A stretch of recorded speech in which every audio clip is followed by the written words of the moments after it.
What's up, guys? Welcome to another YouTube live on this channel. I got to do it this way and not very good quality. I'm running out of time. It's a little late on a Saturday night. Had a friend over, and yeah, I'm just kind of scrambling for time. But let's talk about getting your first customer. Two people, Ben and Lachlan, you asked a really great question tonight on Twitter about this. This is a really deep topic, though, and I think I'm going to tackle this in not just this one live video. I'm going to share one story, though, to kick this off, and then tune in the rest of this week. There'll be at least 1, 2, maybe even 3 more episodes about this very topic. Let's go back to getting my first customer.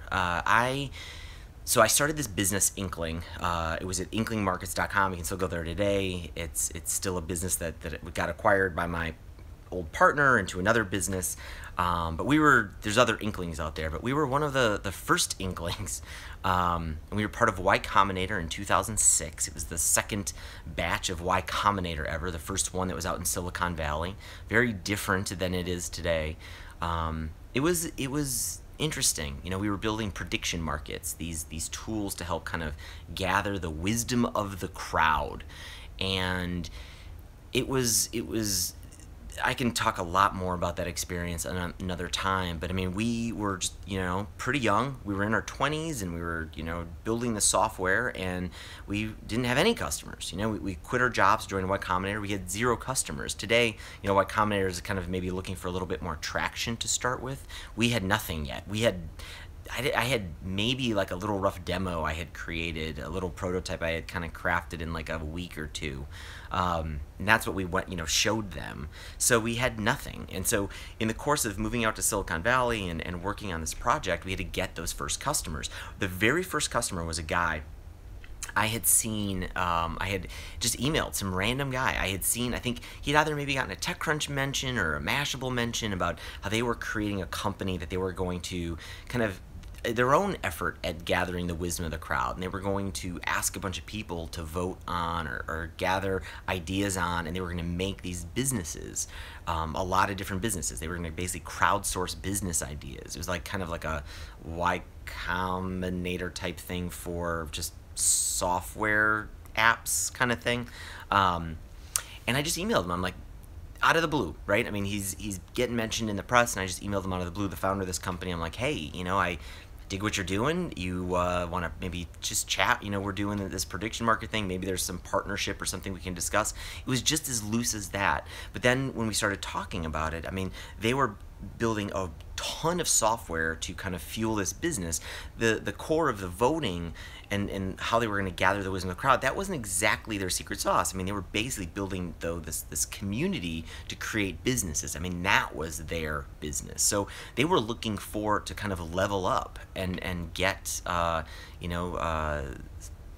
software to help with the voting process. So they looked at us as a thing that they could license, as a thing that they could purchase, so that their company can run, their crowd business can run.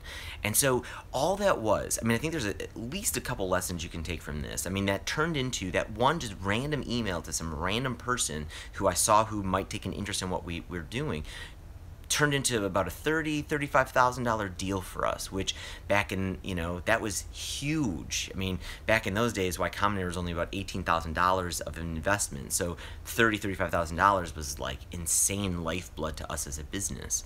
One huge lesson to take from this is just you can't be shy about just sending emails into the ether, introducing yourself.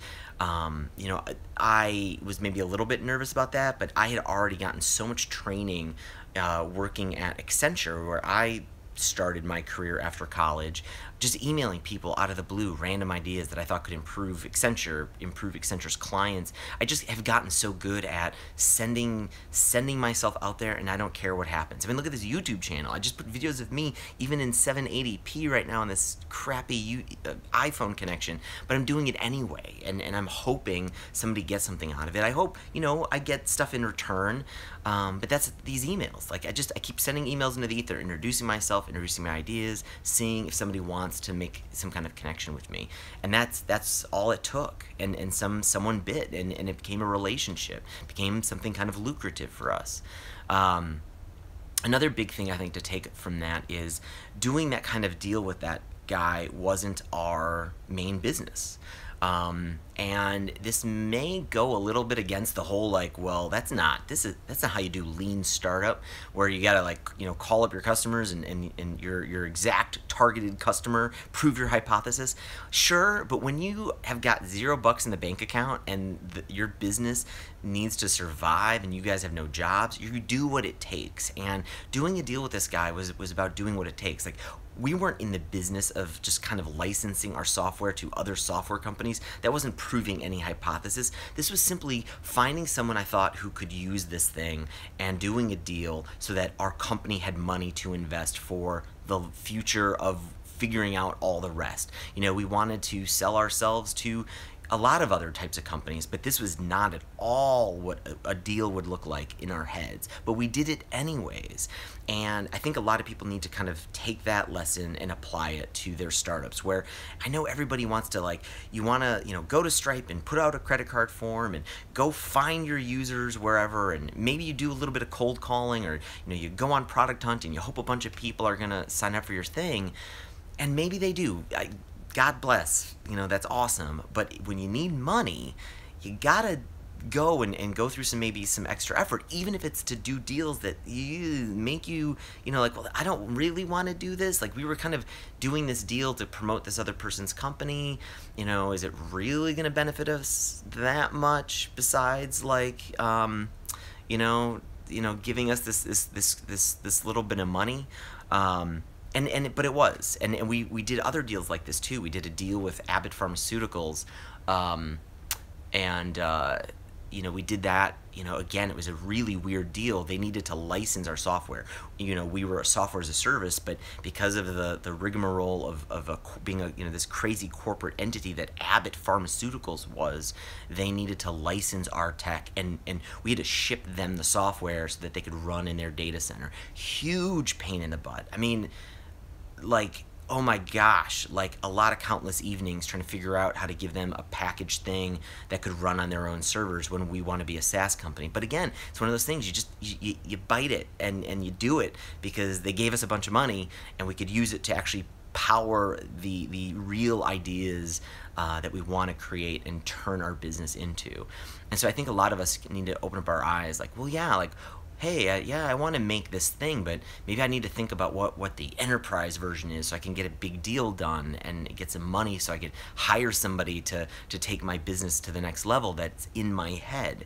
That's a big one. So don't be too embarrassed, or don't be too don't stick your nose up at the idea of doing some deals that don't quite look like what your business was intended to do. You don't have to get stuck doing that. We didn't keep licensing software like that. We didn't keep doing deals like that. We got to experiment and test some hypotheses of what we really did intend our business to be. I'm going to leave it at that since it's already going on 8 minutes, but there's a lot more to this about searching for those folks and making contact. I've got some good good tactical advice about making some of these connections too. So yeah, please follow along this week. If you're new here, subscribe. If you dig these videos, please hit the thumbs up, and definitely tune in this week. I'll be talking more about finding your first customers. I hope this was a little bit interesting. Have a good night. Thanks, Brad. Yep, tune in later, man. Yeah, I'll talk a lot more about this. And if you guys have more questions about this, please keep asking away. These were some great tweets, and if you want to know anything more about me and anything, I'm wide open. So please ask away, and have a good rest of your weekend, and I will see you tomorrow. Bye, everybody.